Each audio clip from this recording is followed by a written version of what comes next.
Hello, everyone, and welcome again to Sequels Top Shelf. This is a bourbon-inspired for this episode of review and connoisseur tastes, if you will. Not very educated, but we have educated palates, Tastes, right? yes. Yeah. I feel like I could definitely fall into the category of a foodie, which is someone that, with taking the snootiness out of it, is someone that at least knows what they like.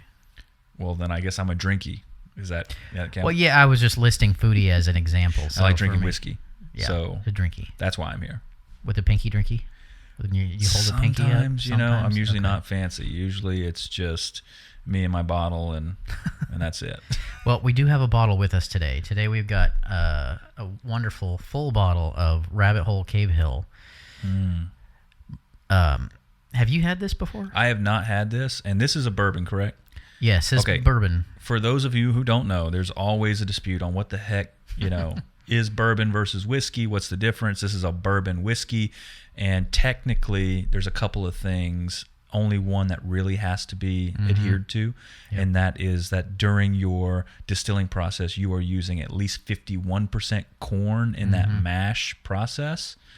Corn. That is what clarifies and signifies that it is a bourbon versus maybe a Tennessee straight whiskey. Yeah. Okay, so that's a differentiated point. You'll hear a lot of people say, oh, it's just because it comes from Kentucky that makes it bourbon.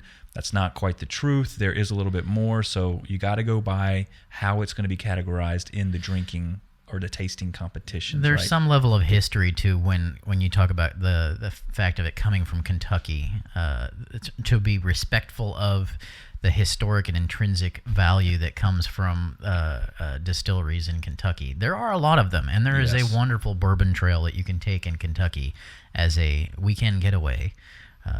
But it's not like champagne. Champagne is only champagne if it's made in a specific city in France, but this is not the case. Just that respect level from, Kentucky. Yeah, and I'm not real sure on the history there. Like I said, I'm more of just a drinker all the time. I wouldn't even call it casual, but I think there was some situation during Prohibition, weren't they? They were putting it in the river, and that's how they'd send it down the Kentucky River. Yeah, I don't remember that think story. There's a whole story. Go check it out. I'm not going to read it. I just enjoy tasting it. So this is 70% corn. So this falls into that. That's what I'm saying. It hits that 51% threshold. We know it's a true bourbon. Yep.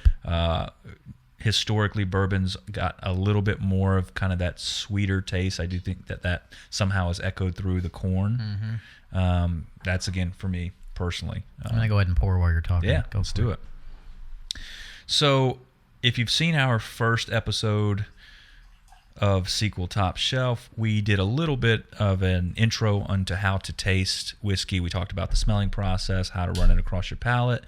So you're going to hear us talk about how this is on the nose and how it is on the palate, and then we're going to talk a little bit about what we notice, what we taste, and what we like or don't like about it, and then we're going to give it a barrel score, 1 to 5, 5 being the highest, and we can and do allow half barrels. I'm getting... Ooh, wow. Yeah, on the nose here for this. This is so sweet. Honey. Is honey what you're smelling? I'm smelling, yeah. It's an indicator. The last item is 10% honey malted barley, and that is definitely coming through. I'm getting that like sweet molasses, like very like slow churn, sticky, buttery molasses smell here. Yeah, that smells very nice. Very interesting. Unless you told me honey, obviously, but I would have never guessed honey. But I do. It's a little bit of like a floral smell that I'm getting right on the tip. I'm reminded because I did have this in a restaurant at a bar, and I'm reminded just from the nose. I'm reminded why I had said in my mind I want to buy this the next time I see it. I like the bottle. Very sexy with the black ribbon kind of draped across there. It's got the nice traditional cork. I like to smell corks. I don't know if that's weird, but I'm into that as the whiskey drinking process goes on. But it's not as strong as the nose would make you think that it is. Exactly. It's not as strong, and I think the floral now is making sense that I was getting. It tastes like eating a honeysuckle. So if you are not from the South, too freaking bad. But having a honeysuckle as a kid, you know, you're hopping up there on a fence post, pulling down some honeysuckles, getting that little sweet drop of dew.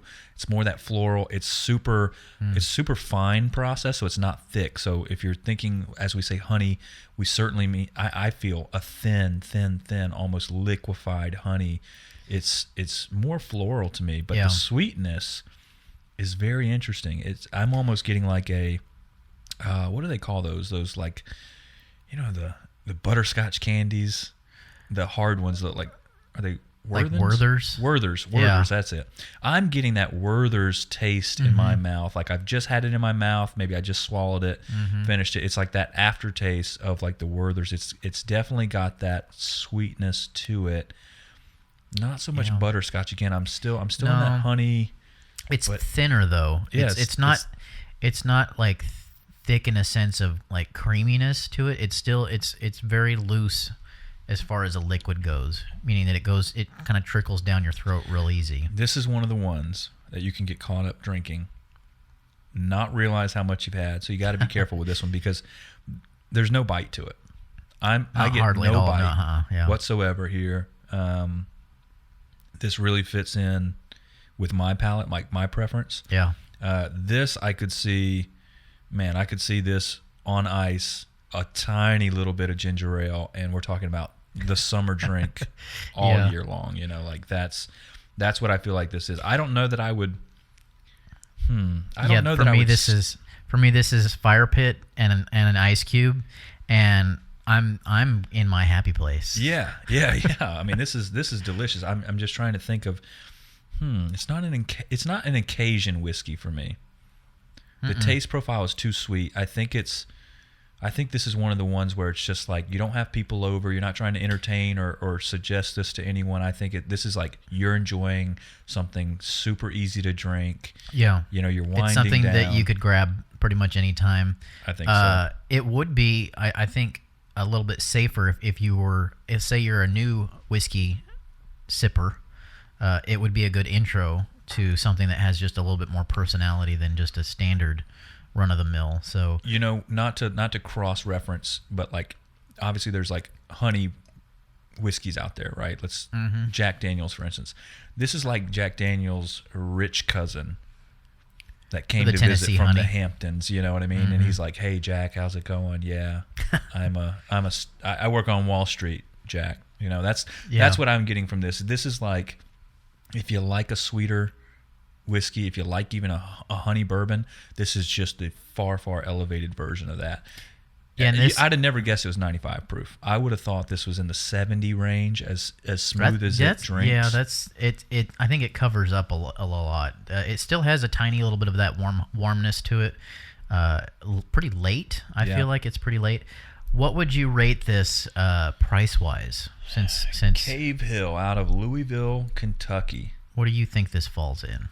Just as price wise, I mean, it's a gorgeous bottle. That's why, like, when I look at it, I do think luxury. I think this is nice. I love the black ribbon. It's simple.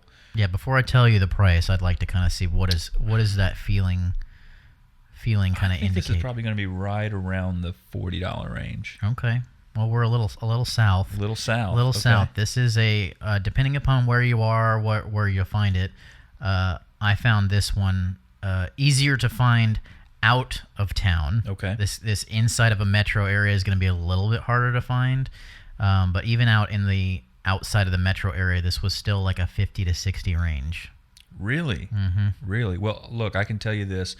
It's obviously so smooth, so they've worked out all kinks in their production of this, and the finishing is fantastic. So that doesn't surprise me. Again, the bottle says luxury. The curves look great. The ribbon. Was that Johnny Walker that's got the same like square bottle with the black label? Similar. At an angle?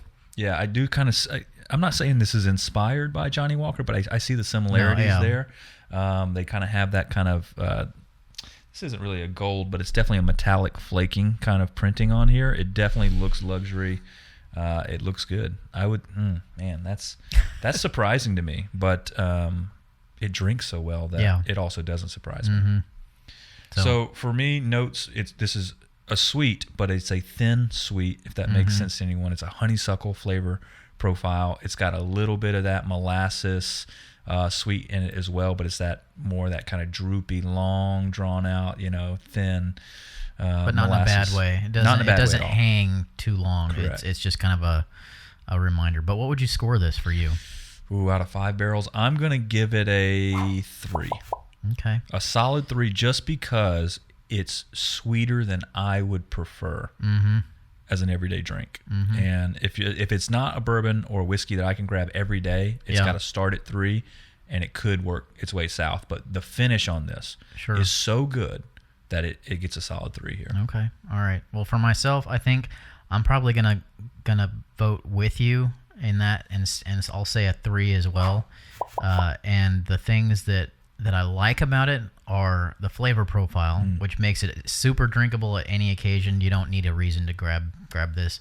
The things that I'm not loving about it, I feel like it is a touch expensive, just a little bit. I had to give it a little mark on that one. It's a little expensive, and then also it's just a little thin for my profile. I like the creamy, not chewy, but I like a really creamy whiskey for my personal. So because it's just a little too expensive and it's kind of thin, it gets about a 3. Yeah, I could be thinness convinced. is that finish, but I would say you're right. It's me personally. It doesn't have that full body flavor, and I think if it would have had that, it would have easily been a 3.5, even at as sweet as it is. Yeah.